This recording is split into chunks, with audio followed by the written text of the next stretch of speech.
consequences that I dread. My Lords, I rise to speak chiefly to Amendment 262 in this group on my name, although in speaking after the Noble Lady Baroness Fox, I do have to note that the Noble Lady suggested that the grown-ups should control antisocial behaviour by young people online. I would note that there's a great deal of antisocial behaviour online from people of all ages, which is relevant indeed to my Amendment 262. Which is a very simple amendment, which would require the Secretary of State to consult with young people when reviewing the effectiveness and proportionality of this legislation by means of an advisory board consisting of people aged 25 and under.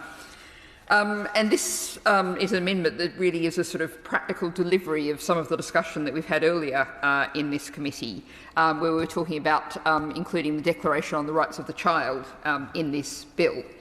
And there's a very commonly repeated phrase, "nothing about us without us." Now, that's a phrase that was popularised by disability activists in the 1990s, although actually doing a little research for this, I found it originates in Latin in Poland in the 15th century. So it's an idea that's been around for a long while and is seen really as a democratic standard. It's perhaps a variation of the old no taxation without representation. And that's really what this suggestion of an advisory board for the Secretary of State is doing, is making sure we know from the discussion earlier in that children's rights amendment that certainly globally 1 in 3 people online is a child under the age of 18. I think this does come to the point of the construction of your Lordship's house.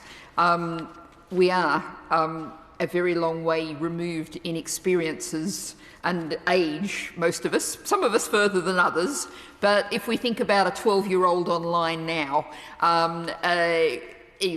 we're talking about parents, grandparents, great-grandparents in terms of the people in this House, this bill, and I'd venture to say it's very likely that the Secretary of State is likely to be at least a generation older than many of the people who will be affected by its provisions.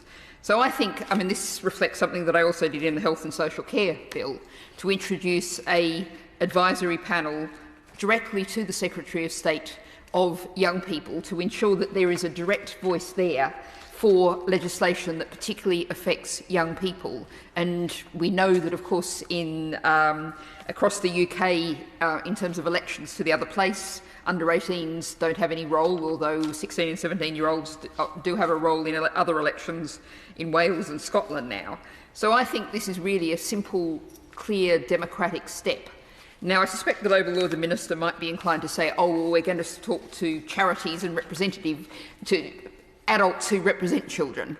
But I would suggest that really what we need here is a direct voice being fed in.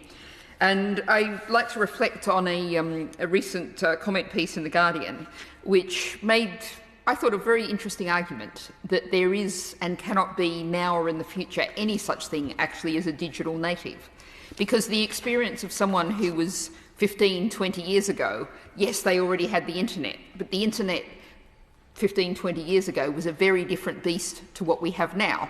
If we refer back to some of the earlier groups, when we were starting to talk about what does an internet with widespread so-called generative artificial intelligence look like, that's an internet that's very different to the internet that even a 20-year-old is experiencing now. And I think it's absolutely crucial that we have this direct voice coming in from young people, from the experience of what it's like. They are an expert on what it's like to be a 12 or a 15 or a 20-year-old now, in a way that no one else can possibly be. So that's my amendment. Just to very briefly comment on a couple of other amendments in this group. I'm really, really hoping that the Noble Lord the Minister is going to say the amendments that replace the gendered term chairman with chair the government is going to agree with, because surely I cannot imagine why we are still writing legislation in 2023 with such gendered terms. And the other one I wanted to briefly comment is Lord Stevenson of Balmacari, which we haven't heard from yet, but it's 202ZA and 210A, both of which are reference to journalistic material and sources. And I do just want to put on record, and this relates to the Noble Lord the Minister's response to my comments around journalistic sources and encryption on day 3 of the bill.